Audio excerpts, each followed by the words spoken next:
Assalamualaikum warahmatullahi wabarakatuh. Perkenalkan, nama saya Farhan Pangestu dari Prodi S1 Keperawatan. Terima kasih atas kesempatannya Bu Nanik Setiawati MPD selaku dosen pembimbing mata kuliah Bahasa Indonesia.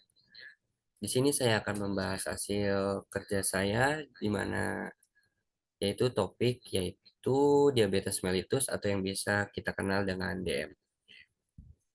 Sebelumnya pasti kita sudah kenal apa itu diabetes mellitus atau DM. Diabetes mellitus adalah suatu kumpulan gejala yang timbul pada seseorang yang disebabkan oleh tingginya kadar gula darah yang disebabkan oleh kekurangannya insulin baik absolut maupun relatif.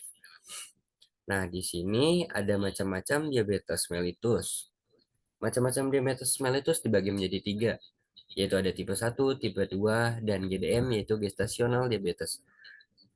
Tipe 1 atau Tipe 1 itu disebabkan oleh kerusakannya sel beta pankreas yang menghasilkan insulin. Jadi insulin ini apa namanya?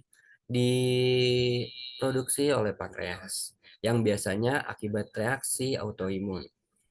Nah, tipe 1 ini disebabkan oleh autoimun gitu. Nah, serta pasien yang tipe 1 ini memerlukan insulin sepanjang hidupnya atau tergantung kepada insulin. Untuk tipe 2 itu terjadi ketika tubuh tidak dapat menggunakan insulin dengan efektif atau tidak menghasilkan cukup insulin. Jadi di tipe 2 ini, seseorang itu ada insulin, cuman dia apa ya?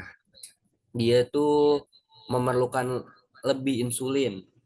Dan pasien untuk diabetes tipe 2 ini, dia tidak semua pasien memerlukan insulin. Jadi tipe kedua ini bisa menggunakan insulin ataupun obat-obatan.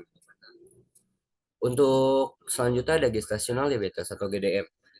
Nah, diabetes gestasional ini terjadi akibat peningkatan hormon kehamilan seperti kortisol, hormon presental laktogen, estrogen, dan progesteron yang dapat meningkatkan resistansi insulin.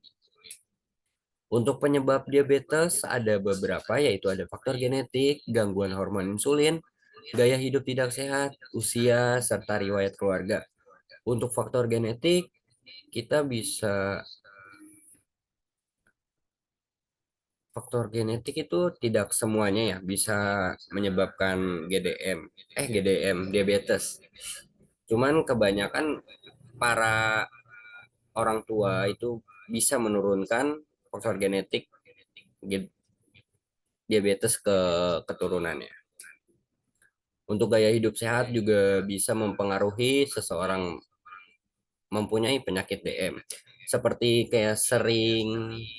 sering minum minuman manis atau makanan manis itu bisa menyebabkan penyakit DM.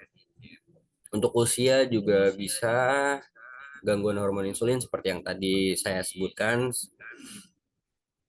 Ada yang tipe 1 sama tipe 2 itu ada kelebihan kekurangan zat insulin.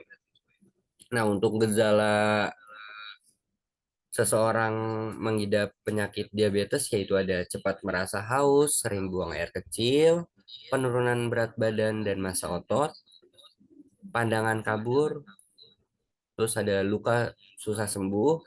Itu biasanya di penyakit diabetes basah. Terus ada mulut kering, gatal-gatal di kulit, rasa terbakar dan nyeri, mudah infeksi, urin mengandung keton, dan mudah lelah.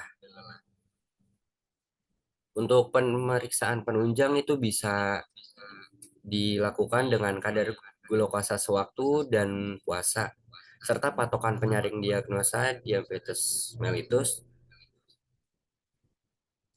Untuk besaran kadar glukosa darah sewaktu itu ada untuk plasma venanya ada 100 sampai 200 itu tergolong normal, serta di atas 200 itu bisa disebut dengan pengidap diabetes. Nah, untuk darah kapiler itu 8 sampai 100 normal, untuk di atas 200 seperti yang tadi juga bisa disebut diabetes. Untuk kadar glukosa darah puasa, dia plasma venanya lebih tinggi daripada darah sewaktu, yaitu 110 sampai 120 itu bisa disebut normal, serta 120 itu bisa disebut dengan DM. Dengan darah kapiler 90 sampai 100 normal, di atas 110 itu DM. Penata laksanaan di sini ada terdapat 5 komponen dalam penata laksanaan diabetes, yaitu ada diet, latihan, pemantauan, terapi jika diperlukan seperti kayak lebih untuk diabetes yang mungkin parah dan pendidikan. Oke, sekian dari saya. Bila ada kurang lebihnya, saya minta maaf. Di sini saya membahas diabetes mellitus karena saya terinspirasi dari ibu saya ya. Ibu saya itu mengidap diabetes mellitus yang dimana ibu saya itu ketergantungan terhadap insulin. Terima kasih. Terima kasih atas kesempatannya, Bu Nanik Setiawati, selaku dosen pembimbing mata kuliah Bahasa Indonesia. Terima kasih atas kesempatannya. Dan terima kasih sudah menonton seminar atau presentasi dari saya. Bila kurangnya, saya mohon maaf. Billahi taufiq wal hidayah. Wassalamualaikum warahmatullahi wabarakatuh.